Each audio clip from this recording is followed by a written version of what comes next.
Você já ouviu falar na cefaleia em salvas? Ela é considerada por muitos pacientes a pior dor de cabeça que existe. Hoje eu vou te explicar de forma clara o que é, por que acontece e quais são as opções de tratamento. E por que entender essa condição pode fazer toda a diferença na vida de quem sofre com ela. Se você não me conhece, muito prazer. Eu sou Alan Chester, médico neurologista especialista em cefaleia há 20 anos e estou aqui para te explicar tudo sobre esse tema. Vamos lá? Por que a cefaleia em salvas é chamada de cefaleia em salvas? Então, primeiro que a gente está diante de uma dor de cabeça que não é tão comum, mas ela traz um impacto tão grande na qualidade de vida desses pacientes e a ausência de diagnóstico ela gera um sofrimento maior que nós precisamos estar habilitados para dar o diagnóstico num primeiro momento que esse paciente chegue à nossa frente. O conceito de cefaleia em salvas é porque ela acontece de tempos em tempos. Ela acontece em salvas, ela acontece em cachos, como ela que era chamada no passado. Então, muito provavelmente, a cefaleia em salvas ela tem uma ligação com a fundamentação de funcionamento da cronobiologia do cérebro. E quando a gente fala de cronobiologia, nós lembramos numa área do cérebro chamada de hipotálamo.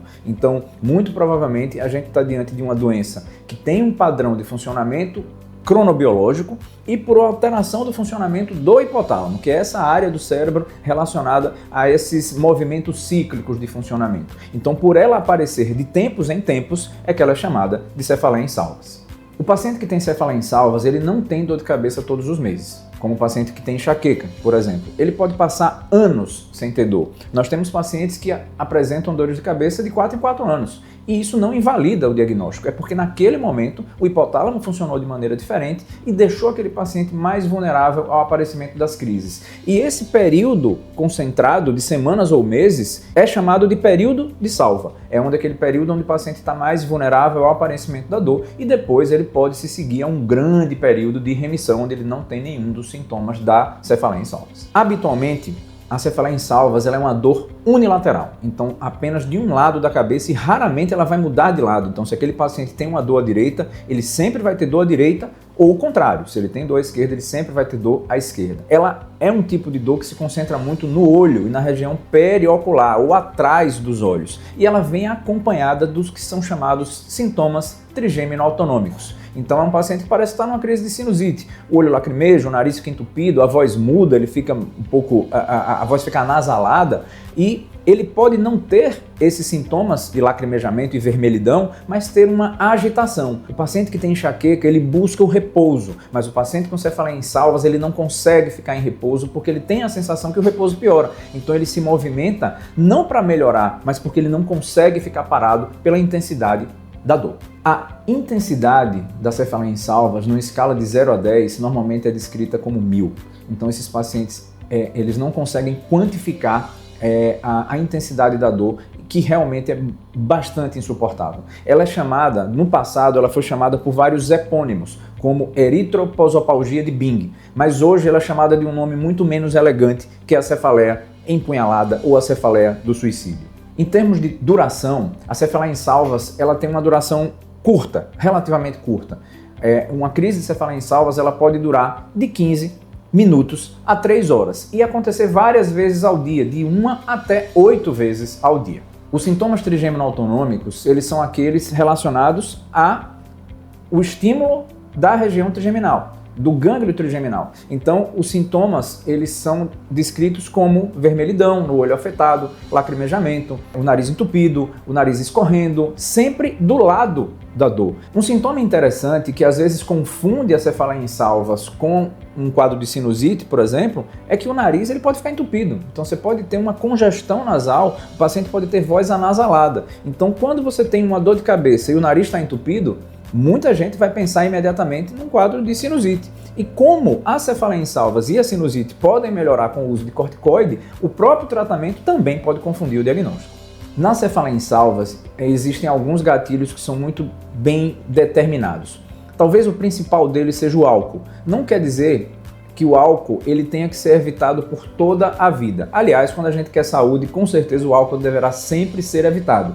Mas no período de maior vulnerabilidade, que é o período que a gente chama de período de salva, o álcool ele vai ser um grande fator desencadeante para o paciente que tem cefaleia em salvas. Inclusive pequenos cochilos durante o dia. Então hábitos saudáveis, como pequenos cochilos, podem desencadear uma crise de cefaleia em salvas. Outros menos comuns, mas que também acontecem, são as variações de altitude e os odores fortes, os cheiros mais fortes. Não necessariamente cheiros ruins, mas cheiros bons também, como alguns perfumes, podem ajudar no desencadeamento da crise. Mas os mais comuns realmente são os pequenos cochilos durante o dia e a ingesta de bebida alcoólica no período de maior vulnerabilidade.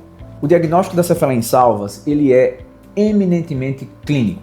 Então, ouvir o paciente, entender o paciente, examinar o paciente. Se é um paciente que tem um exame neurológico normal, ele não necessariamente ele vai precisar ser submetido a exames de imagem rotineiramente. Via de regra, pelo menos uma vez na vida, o paciente que se apresenta como uma cefaleia trigêmina autonômica, como a cefaleia em salvas, ele deve sim ser submetido a um exame de imagem, até porque tem alguns estudos mostrando que lesões de linha média, elas podem estar associadas a dores de cabeça secundárias com características semelhantes à cefaleia em salvas. Mas nós não precisamos do exame complementar, seja ele tomografia ou ressonância ou arteriografia de vasos cerebrais, para o fechamento diagnóstico. Então o diagnóstico, como na grande maioria das cefaleias primárias, na verdade em todas as cefaleias primárias, o diagnóstico ele é exclusivamente baseado na história clínica e no exame neurológico. Como é que se trata a cefaleia em salvas? Primeiro, nós podemos usar medicações preventivas, mas na hora da crise, uma estratégia muito útil e pouco conhecida é o uso do oxigênio. Então a cefaleia em salvas melhora com a inalação de oxigênio através do fornecimento por máscara de alto fluxo durante um tempo específico. Normalmente o paciente fica numa posição inclinado para frente, em torno de 30 graus, para que essa absorção do oxigênio seja mais adequada. Alguns medicamentos também podem ser utilizados, por via subcutânea ou por via nasal, como os chamados triptanos. No tratamento preventivo da cefaleia em salvas, várias medicações podem ser utilizadas, como os corticoides, alguns medicamentos que servem também para algumas doenças cardiológicas, como o verapamil, os bloqueios de nervos periféricos com corticoide e anestésico, particularmente os nervos occipitais, do lado da dor, e outras novas terapias, como os anticorpos monoclonais recém-chegados no Brasil, também podem fazer parte da nossa estratégia de tratamento preventivo, em particular uma medicação chamada galcanezumab. A cefaleia em salvas ela tem hora para vir, ela tem hora para começar e hora para terminar.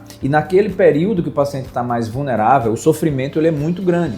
Então, quando nós temos um diagnóstico efetivo, um diagnóstico eficaz, um diagnóstico certeiro, nós podemos fazer uma programação de tratamento mais adequada. Então, quando iniciamos um tratamento preventivo, nós podemos encurtar aquele período de vulnerabilidade e melhorar a qualidade de vida desse paciente. Se esse vídeo te ajudou, se inscreve aqui no canal e ativa as notificações. Toda semana nós vamos ter vídeos novos no canal e eu espero vocês por aqui.